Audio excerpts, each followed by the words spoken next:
What is the bar on an A.J. Brown trade?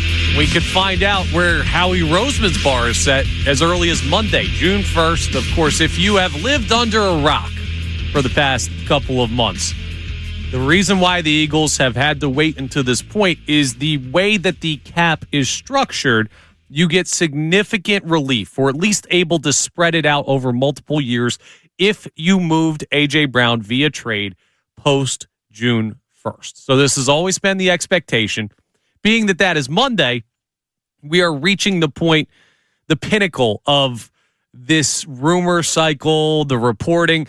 Honestly, can you remember, Johnny, before we get deeper into this, a crazier trade process than what we're going through with A.J. Brown right now? The only thing I can ever think of that was this crazy, and you guys wouldn't remember it, is the Eric Lindros, how the Flyers acquired Eric Lindros. And they had to go to court, to acquire the rights to Eric Lindros. Yeah. And there had to be a court hearing.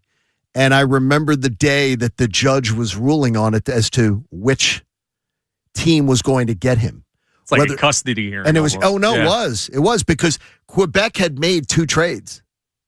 Quebec had made two deals, and the judge had to decide which deal was legitimate. See, that type of stuff happens in like your fantasy football league. It shouldn't be happening in the NHL, but that's certainly a contender. With the A.J. Brown saga, you have a team that is very much still in championship contention. Just the nature of moving on from a number one wide receiver, that caliber of player, you have to figure out, well, why in the world are they going to do it? And we know because of the issues from last season and the untenable situation between him and Jalen and the organization as a whole, like that's just the baseline. Then you get all the Rossini-Vrabel stuff that comes out of this. You get the half the fan base believing that it's fake and it's not actually going to happen.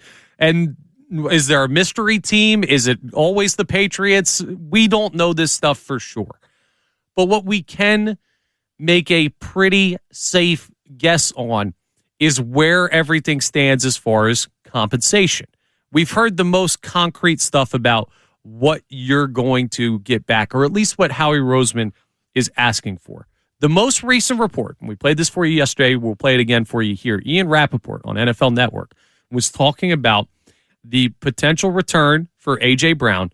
And he also said that the Patriots might not be willing to meet the price of a first-round pick.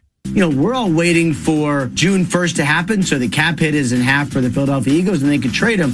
I just don't know that it's going to be like snap your fingers and the deal is done, because the two sides are where they have been, which is the Eagles wanting a first-round pick in 2027. The Patriots, the most likely destination. We'll see if someone else rises, but Patriots, the most likely destination.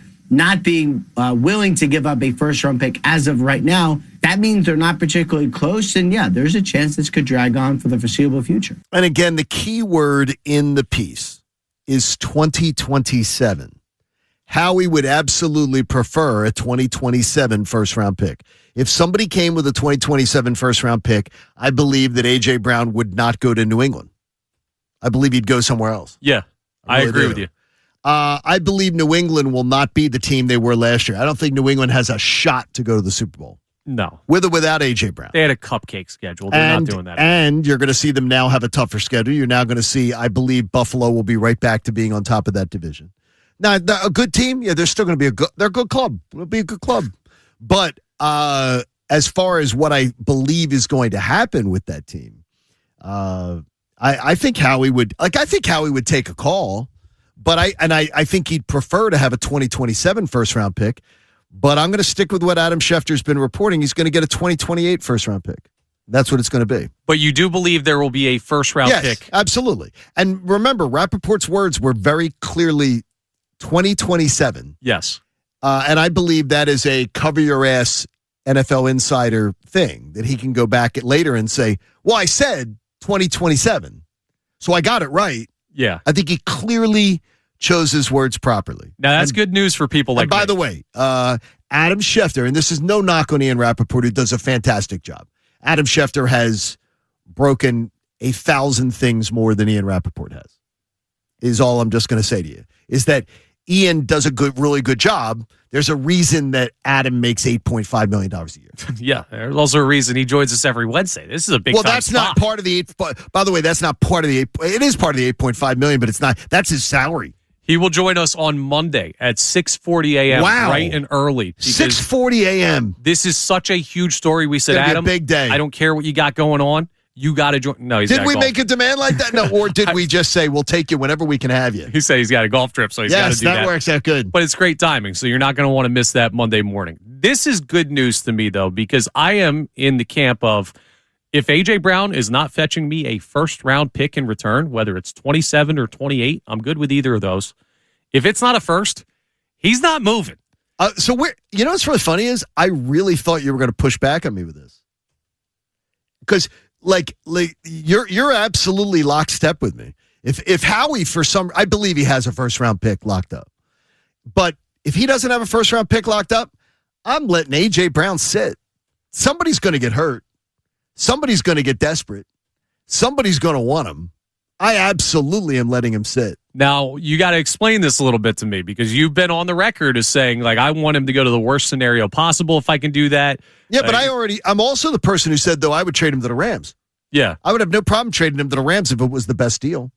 Huh. If it was the best deal possible, I'd trade him to the Rams. So which of those sides, do they coexist? It feels like they're competing sides. Well, the thing is, though, as a 2027 first-round pick, I believe the Wingland 2028 first-round pick will still be more valuable than a 2027 Rams first-round pick. Yeah, I agree with you, especially with the new Stafford deal that's got him locked down for 2 years. So I'm looking at it going 2027 first-round pick for the Rams. Look, 2027 first-round pick for the Rams, I'm fully expecting is 26 or worse. So what if it's just a first-round pick, whether it's 27, 28, whatever? We agree on the first-round pick. What if there's no additional pick, additional player? I'd be fine with that. I'd be fine with it, especially when the talk is the knee. Yeah. The knee of A.J. Brown. And that could be potentially a problem. Now, Andrew DiCecco told us yesterday, joined us in the studio. He said he believes he still has a couple of years of really high-level football in him. And Andrew's around the team a lot and gets to see AJ. And I respect Andrew's opinion on these matters very, very much. Where was the high level last year, though? Well, okay, there's a lot of stuff that goes I'm just into being serious, though. Did you see a high-level performance last year? 1,000 yards. I mean, in a 17-game season, is 1,000 yards that much? It's not, but for what the issues were on the offensive side of the ball for the Eagles, I still think that's quite a feat. Okay, it's 59 yards a game. Is 1,000 yards? Yeah. I mean, seriously, let's be honest about that. I don't need to hear 1,000-yard season, but it's a 1,000-yard season for an offensive coordinator that had no idea how to scheme a passing offense. Okay, so that has to be part of the conversation. Then that's fine, as long as we are also bringing up the fact that this is a guy who was visibly quitting on routes. Yeah, and had multiple incidents: Rams game, Denver game, playoff game, where he was failing to, let's just say, go balls to the wall. See, even when he's giving up, he's getting 1,000 yards in a season. How great is this guy? And to me, that's where I scoff at the good teammates crap. Yeah. And look, Andrew DiCecco knows more what goes on in that locker room than I do. He absolutely does. But I scoff and I roll my eyes at what a great teammate A.J. Brown is. This is something we'll dive deeper into on Monday. If you showed up and didn't give full effort and you were pissed at our boss. You were pissed at Scott about something. And you decided that Tuesday, Wednesday, and Thursday, you were not going to give full effort at work. You weren't going to prepare for the show. You weren't going to help us out and do all the things you normally do to keep this show running well. And that was going to be like your little mini protest. Then you suck. Yeah. You suck as a professional. And you know what? You're not a good teammate if you do that. So when I hear the good teammate stuff, I'm like, spare me. That's not a good teammate. That is, in fact, the definition of a bad teammate. This will be all part of the conversation because Monday is A.J. Brown Day. It's going to be all Mondays. Look, the whole city's going to be talking about A.J. Monday. But I want to know what people think about that on the phone line and the text line, 610-632-0975. Davis Honda text line is open. We're going to check it in just a second here. But add to that, what is the drop-dead bottom line bar for an A.J. Brown trade? For me, it is not just a first. It is a first plus. Now, okay, so you're saying is it based on his performance?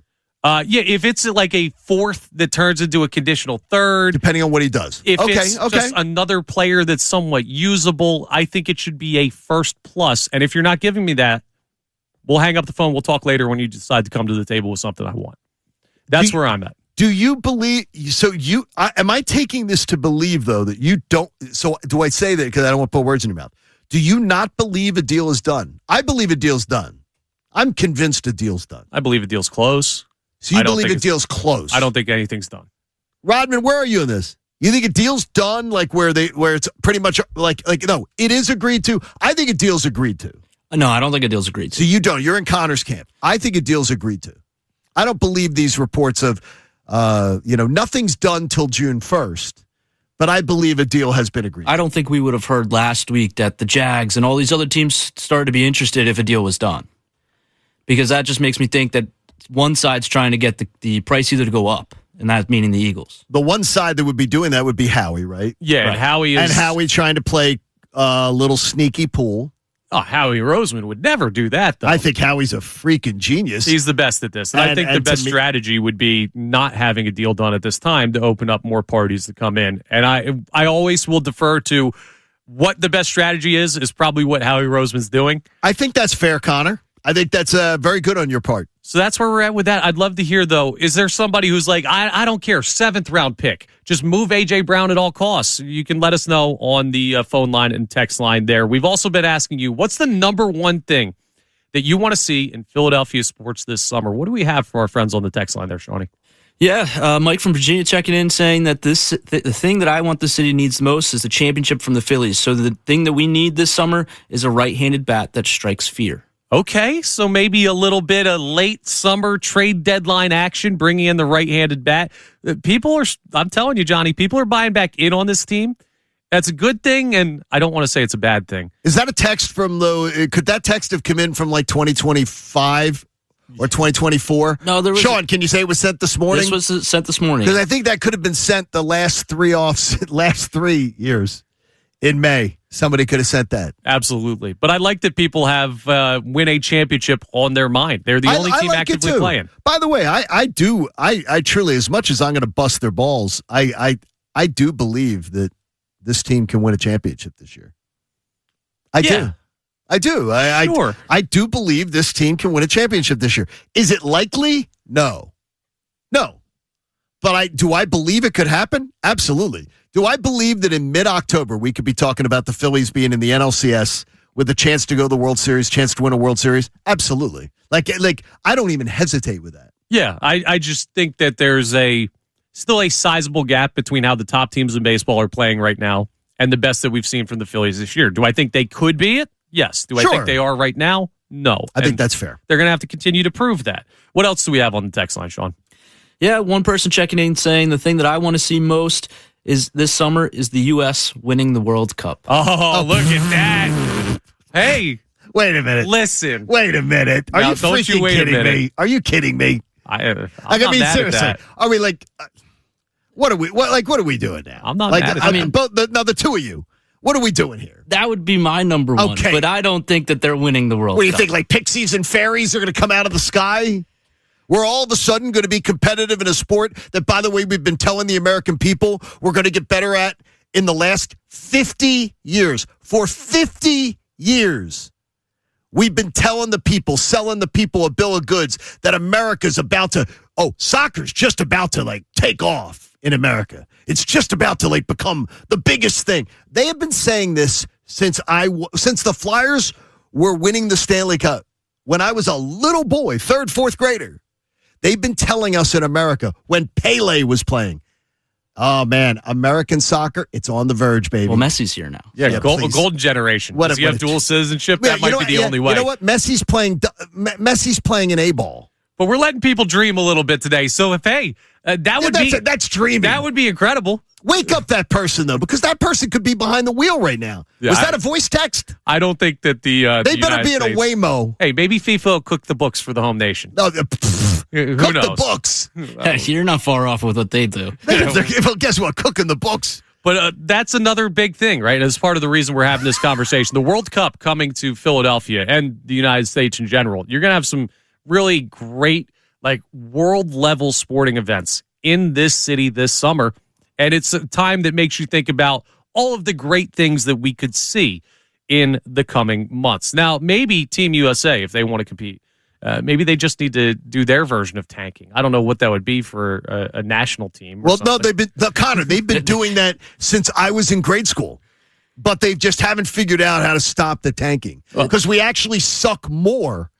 We suck more than in 1994. I took clients. I was in a totally different career, and I don't want to. Statute of limitations has run out. I maneuvered the books on my annual budget that I was allowed, my entertainment budget. Boy, did I maneuver the books to be able to take clients to World Cup games. I took clients to World Cup games at the Meadowlands. I took clients to World Cup games in California and down in Florida, I believe it was. 3 different World Cup games. Amazing events. To hear you guys talk about going to World Cup games is great. We are further away today, 30 years later, from being relevant on the world stage than we were 30 years ago. And that is impossible. That's impossible. The amount of money that we invest in soccer, the amount of money that the amount of attention that's paid to it. Well, they have not fixed the tanking, but maybe the NBA has. Have they? New lottery structure implemented by the NBA. And John, I can't tell. Do you like it? Do you not like it? What was your reaction when you saw the new, what they're calling the 3-2-1 lottery system? I think I hate it. And what I did, Connor, and I pulled this up so we could both look at a graphic. Okay. So it's like a just in case we could both look at it. Your eyes are pretty good. Yeah, I can see. It's like they have the old odds, new odds, like little graphic that's side by side. The biggest difference is that it flattens the odds for the general teams. The lottery is now expanded from 14 to 16. I like the fact that the general odds are flattened because I think that makes it more exciting. It's going to be exciting. There's a chance that a team that makes the play-in tournament could get the number 1 overall pick. If you make the play-in tournament, if you are a 10 seed, if you're a 10 seed, you can get you have a 5.4% of winning the lottery. If you're a 9 seed, you have a 5.4% of winning the lottery. That is the same percentage, though, of the 3 teams that have the 3 worst records in the NBA. That bothers me. Yes. That sucks. I think that part of it sucks. The teams with the 4th worst record to the 10th worst record having 8.1% chance to win the lottery, every one of them. I think that I don't like it. I would rather have seen it that from the worst record to the 8th record, let's say, or the worst record to the 6th worst record, and then the 6th worst record to the 7th worst record to the 12th, that they have the same odds. Gotcha. Because I don't like it that there's no way that the 11th worst record to the 14th worst record should have the same odds as the 3 worst teams. Yeah, so what this does, right, the 3 worst teams, because we saw this incredible race to the bottom in the NBA this year, and we've seen it in multiple seasons in recent history. What this does, ideally, from the NBA's perspective, is it decentivizes teams that just say, like the Washington Wizards, who got the number 1 overall pick. They had Trae Young and Anthony Davis, and those guys played like 5 games together. Once that deal went down that had Anthony Davis and Trae Young there, like once it added all of them together, they completely did not even try to play their star players. And there were other teams, the Utah Jazz, another team in there. It decentivizes that. What the NBA overlooks with this new system is there are teams that are just that bad. Like there are going to be teams that are terrible for sake of being terrible. And there are also teams that are going to be terrible because they can't compete. And those teams that are rightfully down at the bottom are going to get unfairly punished by this new system. Now, why is this important for Sixers fans? You currently hold the Los Angeles Clippers 2028 first-round pick, which could be an incredibly valuable one. It is the most valuable draft asset the organization holds. Let's say they're the worst team in basketball that year. Your chances of where that pick ending up high with the number 1 overall pick or something of that ilk, now diminish if you're a Sixers fan. So it's not ideal for that situation. It's not. That could be a big problem. Can I clarify one thing? Sure, absolutely. Out of the switching it to 16 teams, the 7-8 play-in matchup to get to either the 7 seed or the 8 seed, that spot now gets into the lottery. Yeah, as well. they get and they have a 2.7% chance. Right. They have half the chance of the team with the worst record. So if you're the Sixers in the 7-8 matchup, you almost maybe want to rather lose that game to get the 8th seed.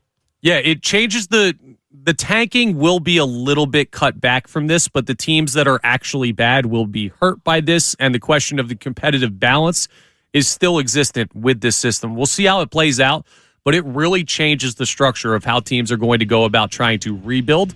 And if you believe the Sixers are headed towards, in any sense, another rebuild, this changes the way you look at it. So big news in sports out of the NBA yesterday with the new anti-tanking policy. You can let us know how you feel about that at 610-632-0975. Speaking of league actions, it's been a big week in Major League Baseball. We have the first proposals from either side of the upcoming, or I guess we can call it ongoing at this point, MLB labor dispute. Where does it stand for baseball in 2027? And how does it help or hurt the Phillies? We'll tell you all you need to know about that coming up next. And you'll hear from Hall of Fame baseball writer Jason Stark on what a work stoppage could mean for fans like you. It's Kincaid and Salchunas back after this here on 97.5 The Fanatic. Kincaid and Salchunas, 97.5 The Fanatic and 97.5thefanatic.com. 97.5 The Fanatic and 97.5thefanatic.com. Are we going to have a baseball season in 2027? Like, are we going to lose an entire year of one of the 4 major North American sports? That's something that is very much on the table. We're going to talk about in a minute the latest from the MLB labor dispute, proposals out from both sides. I'm Connor Thomas in for Andrew Salchunas. He'll be back on Tuesday. John Kincaid to my left, Sean Rodman on the board. We were also just talking about the NBA tanking policy, the anti-tanking policy that they instituted with the change to the lottery. YouTube is rolling. They were talking about that a little bit. Mike's 426 said this was not a fix for tanking, but just an overreaction to a one-year outlier, what the NBA did. No, this is a response to the stupidity that the 76ers imposed on the sport. They should call this the Hinkie rule. They should call this the stupid Sixers rule. I mean, it is. This is a response to teams, what the Sixers started, this stupid process. This is a response to it.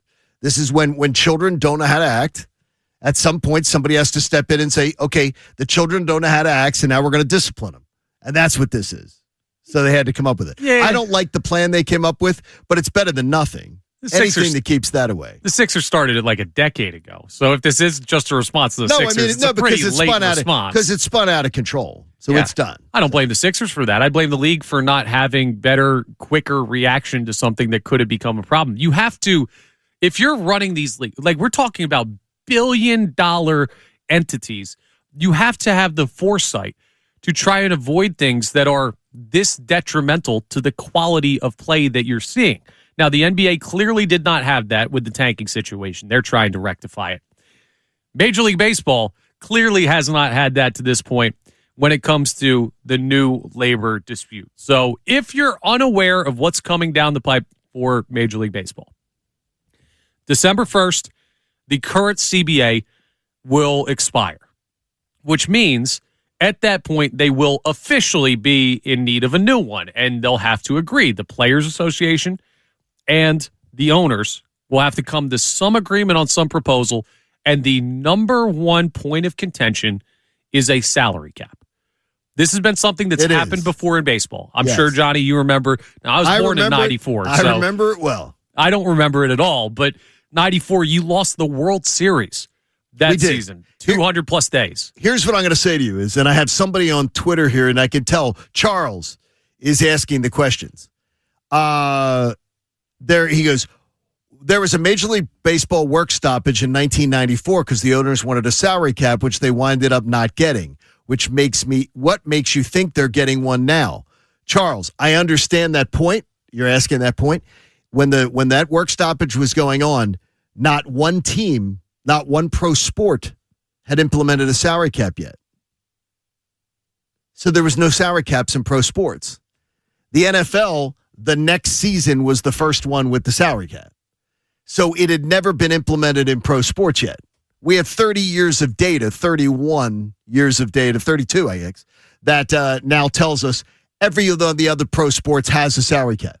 And before all the people start coming out of the woodwork telling you, oh, it's pro management to get a salary cap, here are the lies that they will tell you that, and these are the lies. Every single player, salaries go up in pro sports when there's a salary cap, more than they were before a salary cap. And salaries continue to go up. There's revenue sharing in pro sports that doesn't exist to a level ever even close. Revenue sharing goes up, which is better for everybody. There is the teams' values have gone up. So the people who own the franchises goes up. It has been better for every sport, and every player on every team makes more money because of a salary cap. Now, let's get down to brass tacks here. As simple, because there's all this stuff. I read a long article in The Athletic yesterday about the different proposals from each side, and we don't need to go into the escrow and the revenue and the TV sharing. Right. Here's basically what it is. The owners want the salary cap for the league, and the guys that they're using, whether you believe it or not, is the competitive balance of the sport. This is essentially the Dodgers conversation that you've heard a million times. There's the haves and the have-nots, and the ability to compete does not exist for the low payroll teams in baseball. And for the overview of the sport, the owners are saying it's a bad thing that X number of teams head into opening day without a remote shot to ever compete for a World Series. On the players' side, and I think anybody can understand this principle, nobody wants to have their earning ability capped. Like, nobody wants to say, okay, I can only earn X amount of dollars this year in this job. The idea is, because we're all greedy at a base level, you want to make as much money as you can. Absolutely. There's a lot of nuance to that about what's good for the sport and what's not. Something you're going to see, and you've already seen it with commentary from both sides. They're going to say, this is why it's better for the fans. This is why what we're doing is better for the fans than the players, or vice versa. It is on you to make that determination of what you would like. But the Major League Baseball structure is, like you said, John, the outlier in North American professional sports. Could what I would say to you is Kansas City, Pittsburgh, Green Bay. Okay? So Milwaukee, we're going to use Milwaukee as Green Bay. Okay? Pittsburgh, the Pirates, Steelers. Then we use Kansas City, Royals, Chiefs. 3 cities that cannot compete in Major League Baseball under the current structure. Cannot compete. Haven't competed in forever in baseball's current structure. Can you tell me what they do in the football structure? Oh, they compete. Well, because the Steelers have Aaron Rodgers. No, but your point but the Steelers are one of the most successful franchises in their sport, one of the gold standard franchises in their sport. Because the salary cap allows everybody to play on an even playing field. Mm-hmm.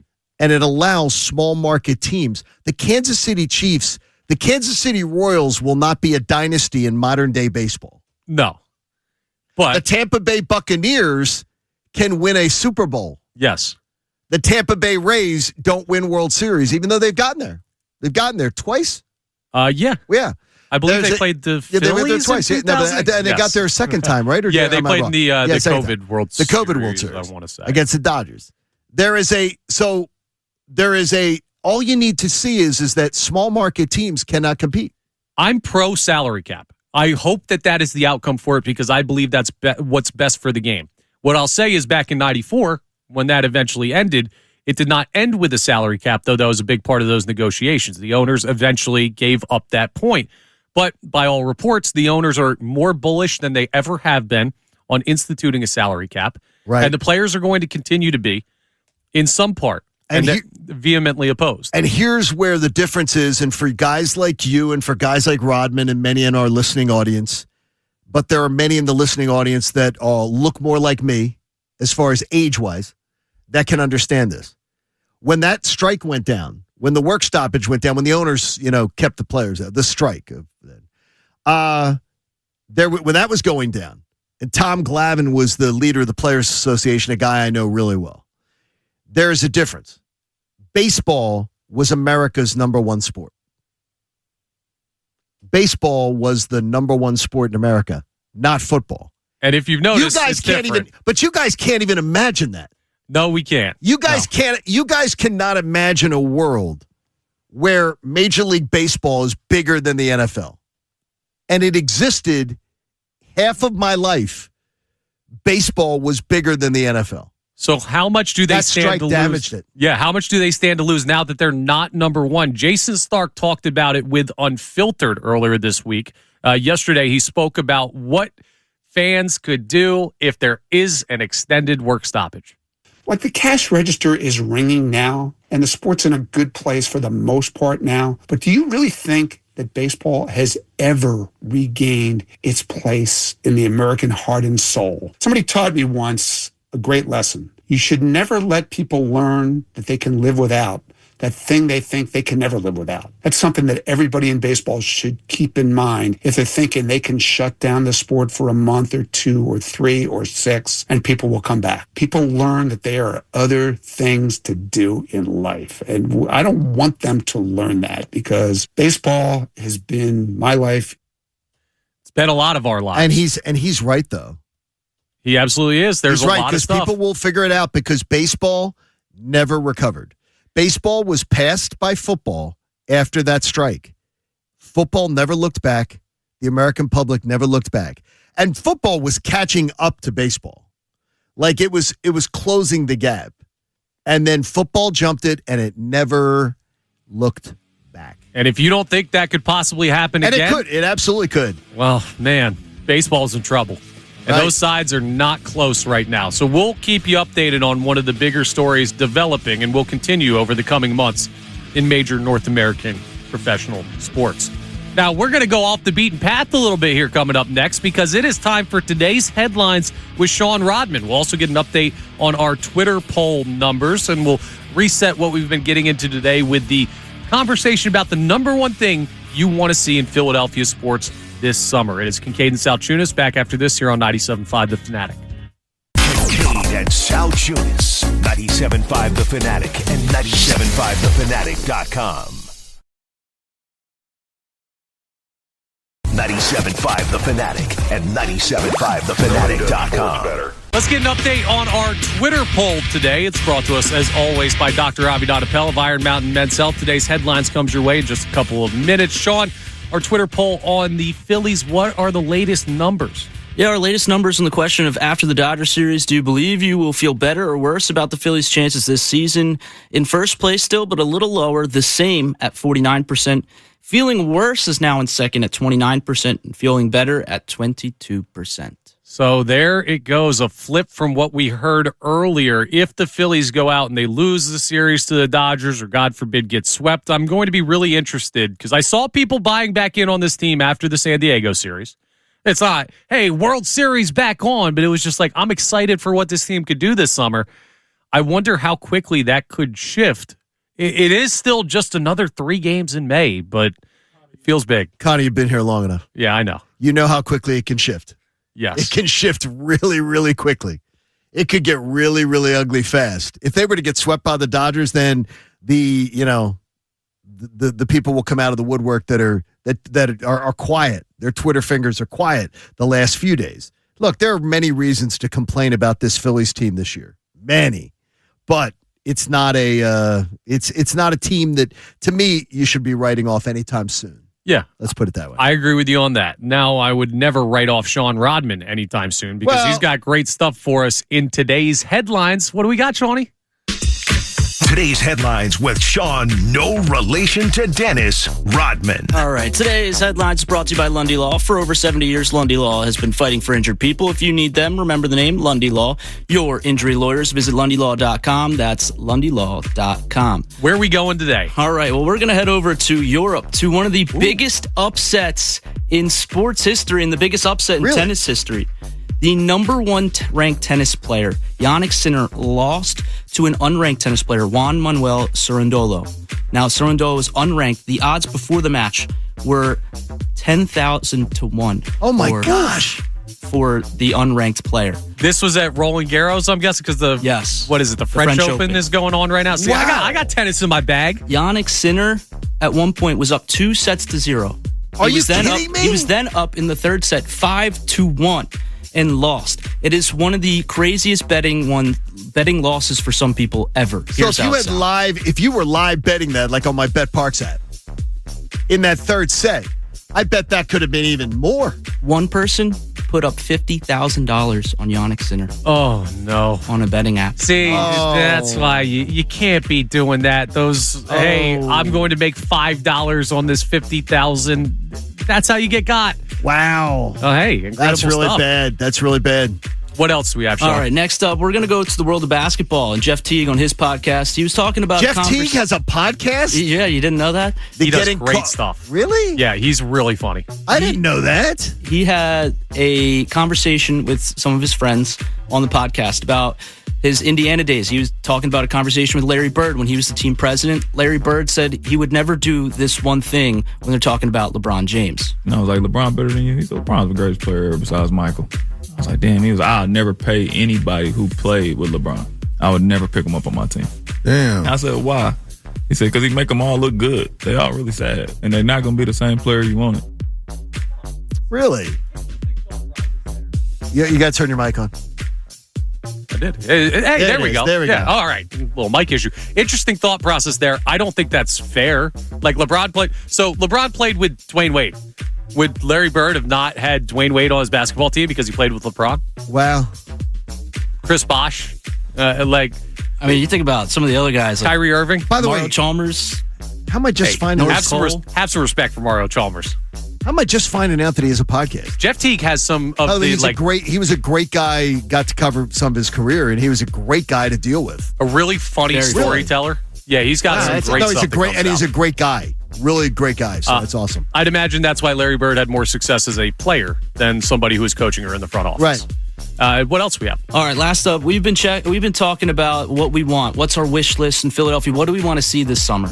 Well, one thing Phillies fans may want to see this summer is not a right-handed bat. It's from the pitching mound, and it might be on the top of the wish list for a lot of people. Tarik Skubal, who's going to be a free agent in the fall, would bring back a ton of value. And if he is traded, pay attention to some of the usual suspects, teams like the Dodgers, like the Phillies. I think the San Diego Padres will be an interesting team to watch. That, of course, the voice of Buster Olney from ESPN. I do not believe the Phillies are loading up if they're going to do and spend that they're going to give up prospects and everything that they're saying we're going to load up on another starter. No, do not believe that's the case at all. Absolutely not with this anemic offense. That's not what you need, guys. Correct. Like if anyone's out there and I want to see the Phillies trade for Tarik Skubal, okay, great. He's a great pitcher. Incredible. You have a better one in Christopher Sanchez right now, but that's beside the point. The problem with this team has not been starting pitching, and it's not going to be this October. Like, you're going to get into a series, and you're going to be able to throw Wheeler, Sanchez, Luzardo, unless anything crazy happens. And, like, if injuries happen, knock on wood, they don't, whatever, we'll revisit. Starting pitching is not the need for this team. They're not going to be in on Skubal. They're not going to make that move. There's no way that happens. There's not a world, right, Johnny? No, I do not believe that they will be doing that. It'd be great to think about a guy like that. Yeah, I'd like him on the team, but we're not playing MLB The Show here. Correct. So I wouldn't get your hopes up, Phillies fans. That's not happening. The Phillies are not going for another starter. Now, if a big name bat came on the market that they could do, could they empty it? And no, it's not going to be something like Mike Trout. Don't fall for clickbait. Broken down guys that they're not doing that. We'll have a different conversation on the Mike Trout stuff. Not broken down guys. Wonder why his body broke down so young. Guy's still pretty good. It's amazing. But no Tarik Skubal. I think we're all on the same page. John Marks just sent a text. And he's on the same page as we are with this One can dream. Tarik Skubal conversation. That's not happening. Hey, I appreciate you bringing it up. I think Buster Olney's crazy there to consider the Phillies. But as we start the 8 o'clock hour, we're going to bring in Amy Fadul, who is anything but crazy. She is the voice of reason today for us, and we need to know what's the number one thing she wants to see this summer from Philadelphia sports. Is it in line with what John and I had to say earlier? We will talk to Amy coming up next, and we'll get a reaction on a historic stretch for Christopher Sanchez. It's Kincaid and South Tunis, 97.5 The Fanatic.